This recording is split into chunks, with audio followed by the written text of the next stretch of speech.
Hello and welcome back to another Reaconteur video, and in today's video I want to discuss whether or not Agamatsu is ruining DEEPWOKEN. This is a sentiment being spread recently, and I want to go over the points that people make and debunk or confirm them. Before we get into it, make sure to watch me on Twitch. I'm live on Twitch right now at 4 p.m. Eastern Standard Time, live on Twitch every week, 3 times a week, maybe 2 times if I take Fridays off, but at least Mondays, Wednesdays, 4 p.m. Eastern Standard Time, and some Fridays at 4 p.m. Eastern Standard Time. Anyway, make sure to subscribe, cry about it if you don't like me yelling, and let's get straight into it. Alright, so first of all, Agamatsu is the newest member on the DEEPWOKEN dev team, in a time where the game is now getting more updates than ever, with most of them being actual major balancing changes, which I guess is better than shitty legendary weapons and not balancing changes, such as the Shrine of Order nerf, which we just got, the new talent introductions, which we also just got, and the various changes and additions which have been happening since he joined the team, including but not limited to the jobs changes, which I know a lot of people, including myself, think are bad, but I'll talk about that more later. Which, initially, him joining the dev team is already a shocking event. If you told me a year ago Agamatsu would have ended up being in the development team, I would have thought you were stupid. DEEPWOKEN's dev team is extremely hard to get on, as you need to be both trusted by the developers and also have a large and reputable development background and history in whatever field you're choosing to work in, whether it be modeling, building, scripting, animating, etc. And while Agamatsu was the golden boy of Monad Studios in Rogue Lineage and still is in DEEPWOKEN, he still didn't have major development experience or contribution, which made it a hard sell. However, now he's managed to become a developer and he's actually leading community communications, which is a rarity from the DEEPWOKEN devs, so it's actually a good thing we at least have someone on the dev team who is actively and regularly talking to the members of the community, seeing what people like and don't like, trying to make changes around that, while also prioritizing balance and not just completely listening to the top 250 of players who don't know a single thing about game design or balance, but metamance every week and then like to complain about stuff, okay? Let's not listen to those players. Along with that, the game is undergoing quite a lot of changes from him as a developer, or at least that's what it seems like to the community, because there's a lot of new changes going on around the time that Agamatsu is now becoming a developer, and many people don't like a lot of them. But are they all Agamatsu's fault? Let's go over it. Alright, so first of all, and quite recently, the Shrine of Order nerf. I made a video talking about why I think this could be a good thing in the future. Essentially, they're making it so the Shrine of Order is a side grade to normal progression in which you can get significantly more talents, but they're all slightly weaker to compensate, so it's not a necessity in progression that causes stiff metas, which utilize every talent in the game. Because before the Shrine of Order nerf, the Shrine of Order dominated everything, and it was boring. People complained that this nerf killed build diversity, but let's be real, you were all using the same 1 or 2 pre-shrine stat builds anyway. So please don't talk about build diversity when literally everyone's running the same talents, and all the high investment point talents are either reserved for PvE builds or aren't used at all. When was the last time you saw someone run Million Ton Piercer? Exactly, you haven't. Nobody runs that talent. So I think that this is overall a good thing, personally, because it could pave the way for more diverse builds in the future where people have to choose what to specialize in and what they prefer to use, meaning different talents on different builds, not everyone having everything. Along with that, they're introducing more high investment point talents to incentivize people to make non-shrine builds. Overall, I think this is good because the way the game was going with progression gave newer players, even with like YouTube guides, a disadvantage that was significant, because the knowledge you needed for Shrine of Chance and optimal talents and then Shrine of Order was on average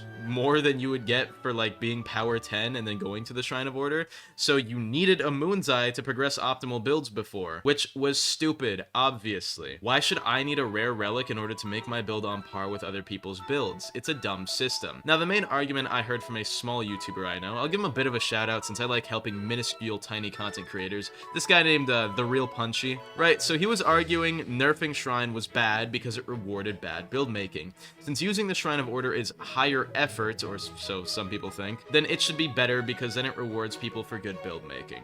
Now, I disagree with this entirely. All it does is force people to need relics for optimal progression, which sucks, and Shrine was killing diversity for the last couple of years with everyone running the exact same pre-Shrine stats. And while you could say that you or some other people were actually making unique builds, yeah, you might have been, but 95% of the community wasn't, and that really sucked. At least with Shrine nerfed, it'll give people more incentive to make their own builds. Right?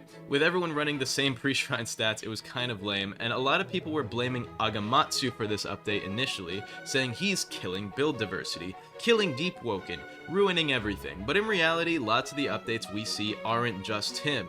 He's just the most vocal part of the development team right now, which is why a lot of people like to shoulder that blame onto him, because they see him talking, they see him being active, they're like, okay, if he's active in the Discord, he's active in development, so he's probably the one doing all of this. That's not exactly how it works.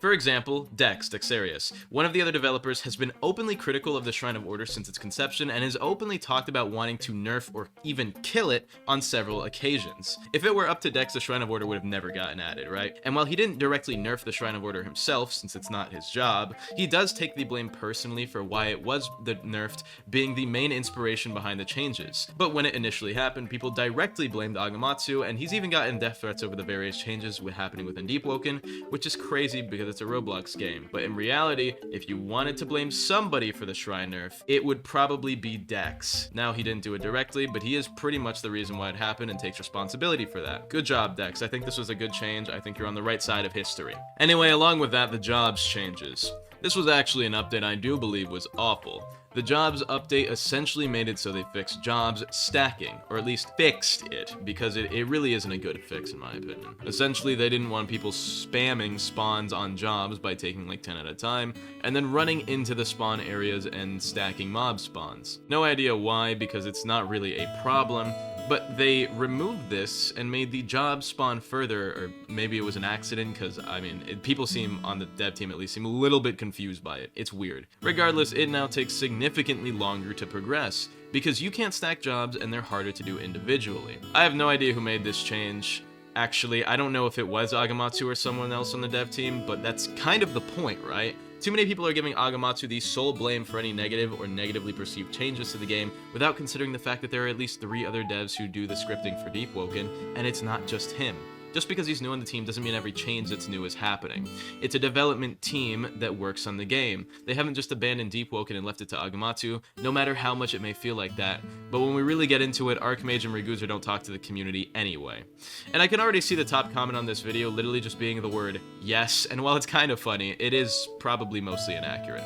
Now, along with the Shrine of Order nerfs are the new talents that have been added to the game, and I have no idea why. But I've seen a lot of people complaining that they're adding new talents now because they have to respec or remake their builds to make the ones that they want. Why are you complaining about this? Why are we complaining? Like, why are you complaining about this? Oh no, the game added something new I want, so now I have to go out of my way and play the game to get the new thing I don't really need but I do want. The easy solution here is just not making a new build because of those talents and not going out of your way to complain that you want to get them? How is that not entirely a good thing? New talents as an addition are providing more viable builds by allowing people to specialize in different stats, especially with the Shrine of Order nerfs, which is why Intelligence specifically got 2 new exclusive talents, because it sucked before, and the only people who were using Intelligence were mages and the people that spam potions, and both of those archetypes are super lame. Overall, the way I see it, Agamatsu is trying to make a more balanced meta where more different types of builds are viable. And while it does require some destruction amongst the shadow of war, once the smoke settles and the scoriae disperses, what's left is a beautiful field full of the purest white flowers you've ever seen, the divinity of moonlight radiating down unto them, as if the goddess of the moon herself were blessing the land that was once used as a battlefield. Turn to the most tranquil environment where all can prevail with harmonious symphony, in which every flower in this field represents thine DEEPWOKEN builds with excellence in viability. All builds, any builds, being capable of being used by all. Each flower representing a build, slightly different and yet all the same in one, because they all fall within balanced. Anyway, I hope you guys enjoyed this video. Make sure to subscribe and check me out on Twitch as usual. I love you all. Shoutouts to YouTube members Green, Brick, Goobka, Highcard, Pickle, and Drizzy Drake Fan. And I'm so upset. I lost a really fun chime match I had against a fan. It was definitely a fan because of what he was saying. He was rage baiting me, and it was working, right? But I wasn't recording, but he was talking crazy shit after beating me once, right? It was my first chime match on for the day. He beat me once, and I wasn't locked in. And then we got a rematch right after, and he was still talking shit. He was like, oh, I have you downloaded. All you do is spam M1 like a monkey. So I locked in, and he choked, and I won. I slammed him. And so sadly, my instant replay was off because NVIDIA control panel sucks dick. And it actually ruined my day because I wanted that to be in the video as just background footage of this guy talking crazy shit saying, I have you downloaded, I know how you play, and then choking the 1v1. It was so funny. Like, I'm not even joking. That was the first time in years I have locked in that hard on DEEPWOKEN. Like, I actually just channeled my prime right there. Back in my peak when I was like 1100, 1200 elo, when I used to play the game at least twice a week. I know, sounds like a lot, but it's whatever. Anyway, I love you all, have an amazing day, and goodbye.